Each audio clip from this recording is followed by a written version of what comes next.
Good morning students. तो आज हम बात करते हैं क्लास 7 के first chapter nutrition and plants के पार्ट 2 की।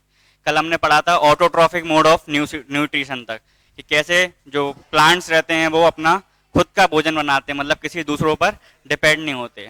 अब कुछ प्लांट्स ऐसे भी होते हैं, ओनली अ फ्यू प्लांट्स, कुछ प्लांट्स ऐसे भी होते हैं जो दूसरों पर डिपेंड होते हैं अपने फूड के नेसेसरी के लिए। और कुछ एनिमल्स होते हैं जो दूसरों पर, दूसरे प्लांट्स पर निर्भर रहते हैं। तो हेटरोट्रॉपिक मोड ऑफ न्यूट्रिशन में हम ऐसे प्लांट्स और एनिमल्स के बारे में पढ़ेंगे जो दूसरों पर डिपेंड रहते हैं अपने फूड के बारे में। तो सबसे पहले हम डेफिनेशन पढ़ते हैं, humans and animals depend on the food produced by other plants. कि ऐसे ह्यूमंस और ऐसे एनिमल्स जो दूसरों पर अपने फूड के लिए डिपेंड हैं उनको ही बोलते हैं हेटरोट्रॉप्स। इनको क्या बोलते हैं?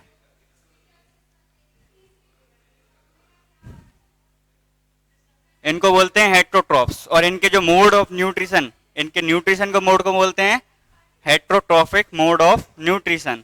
अब इसके बाद हम पढ़ेंगे, जैसे आपने देखा होगा कि बेलों के बारे में पढ़ा होगा, जो अपने प्लांट पे बेलें आ जाती हैं तो उनके बारे में पढ़ा होगा। उन्हीं में से अपना एक पढ़ना हमें अपनी जो बुक में है उसका है ककस्टा प्लांट। ककस्टा प्लांट बोल रहे हैं, या फिर इसको अमरवेली बोल सकते हैं।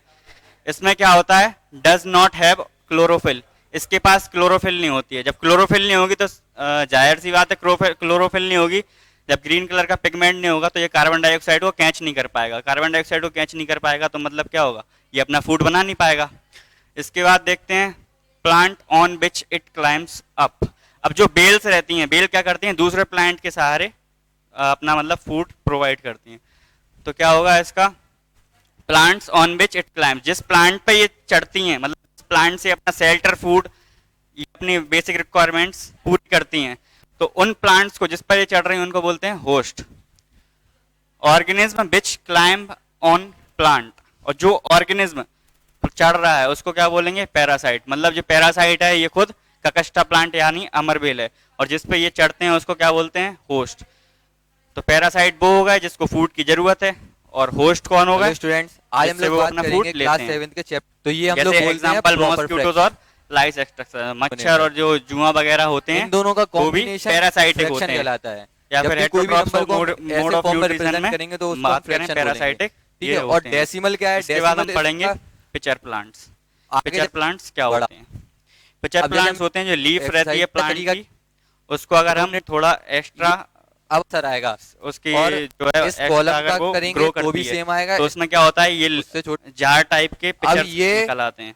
फ्रैक्शन पिचर्स निकल आते हैं तो पिचर्स क्या आएंगे, करते हैं इनके इनके, एडिशन ये का जार पड़ा टाइप होगा। के होते हैं, इनमें ये लिड लगा होता है ऊपर। अब इसको अब ये आगे क्या हम लोग करते हैं, पढ़ेंगे जैसे तो एक्सरसाइज इंसेक्ट्स इनके नंबर ऊपर आता है, इंसेक्ट्स क्या करता 2.1। है, इनके ऊपर बैठता है, तो इसमें रहते हैं hair like structure towards the insect. तो मतलब जो हेयर लाइक स्ट्रक्चर होते हैं, इंसेक्ट इसमें बैठता है, तो ये अपने लिड को क्या कर लेता है, बंद कर लेता है।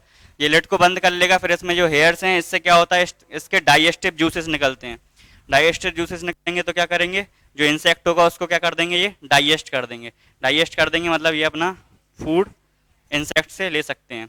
तो such insects eating are called insectivorous. तो ऐसे प्लांट्स जो इंसेक्ट को ईट करते हैं, मतलब इंसेक्ट को खाते हैं या डाइजेस्ट करते हैं, उनसे अपना फूड लेते हैं, उनको क्या बोलते हैं, इंसेक्टिवोरस प्लांट्स। इसके बाद पढ़ेंगे हम सेप्रोफाइट्स। आप जब तक इसका स्क्रीनशॉट ले लो या इसका नोट्स बना लो, 2 मिनट का पॉज देंगे। तो अब हम पढ़ेंगे सेप्रोफाइट्स। सेप्रोफाइट्स क्या होते हैं? तो सेप्रोफाइट्स होते हैं जो डेड और डिकेइंग मैटर से अपना फूड, अपने न्यूट्रिएंट्स लेते हैं। तो ये डेड और डिकेइंग मटेरियल क्या होता है, जैसे कि आपने देखा होगा अपनी जो लकड़ी हो जाती है, जो स्पॉइल्ड की हुई, मतलब जो खराब लकड़ी होती है, उस पर क्या होते हैं, छोटे छोटे से कॉटन लाइक स्ट्रक्चर आने लगते हैं ऐसे। इन्हीं को क्या बोलते हैं हम, इन्हीं को बोलते हैं सेप्रोफाइट्स। तो ये क्या करते हैं, डेड और डिकेइंग मैटर पे जमा हो जाते हैं, और उसके बाद क्या करते हैं, उनसे अपना न्यूट्रिएंट्स लेते हैं। तो जैसे कि बात करें सबसे पहले हम फंजाई की, तो फंजाई भी अपना क्या है, एक सेप्रोफाइट्स है। फंजाई अपना क्या है, सेप्रोफाइट्स है। तो फंजाई क्या करेगा, फंजाई करेगा जो ब्रेड रहता है। अगर हम ब्रेड की बात करें तो आप ब्रेड को क्या कर दो, बैट कर दो, मतलब गीला कर दो, और 2-3 दिन के लिए आप उसको छोड़ दो।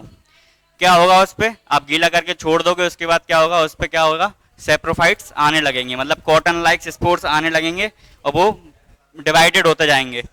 तो ये क्या करेंगे, फंजाई क्या करेगी, secrete digestive juices on moistured bread. तो जो गीला हो चुका है अपना ब्रेड, जो मॉइस्चराइज ब्रेड हो गया है, उसके बाद जो क्या करेंगे, डाइजेस्टिव जूस उस पर क्या करेंगे, सीग्रेट करेंगे। ये सीग्रेट करेंगे तो उससे क्या करेंगे, ये अपने न्यूट्रिएंट्स को ले लेंगे।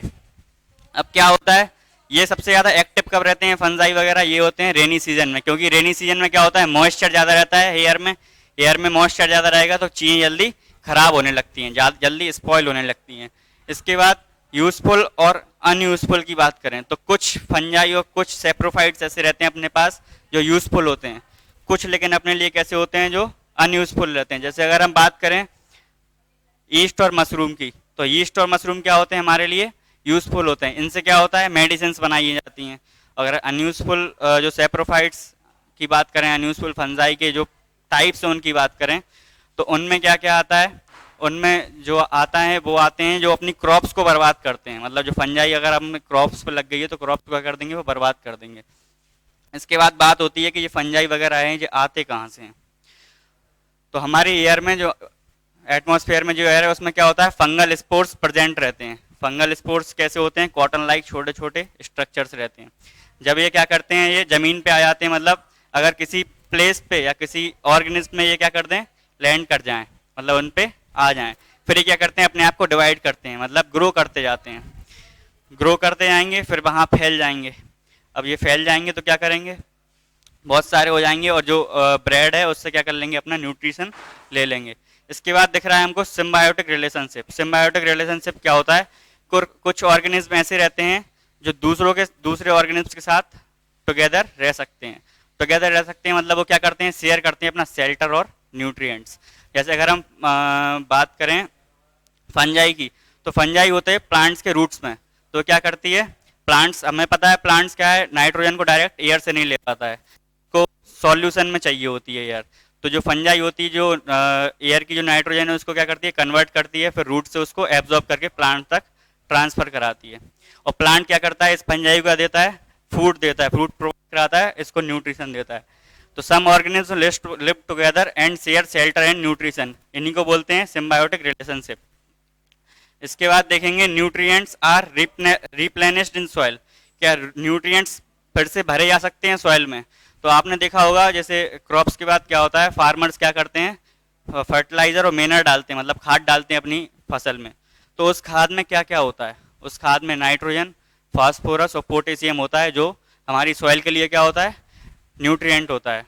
तो इससे क्या होता है, हमारी सॉइल में बार बार न्यूट्रिएंट्स आने लगते हैं। तो यहाँ पे हमारा चैप्टर खत्म हुआ। अब आगे क्वेश्चन आंसर हमको डिस्कस करना है लाइव सेशन में। इसके नोट्स आप बना लीजिएगा। आज के लिए इतना ही। Thank you, have a nice day.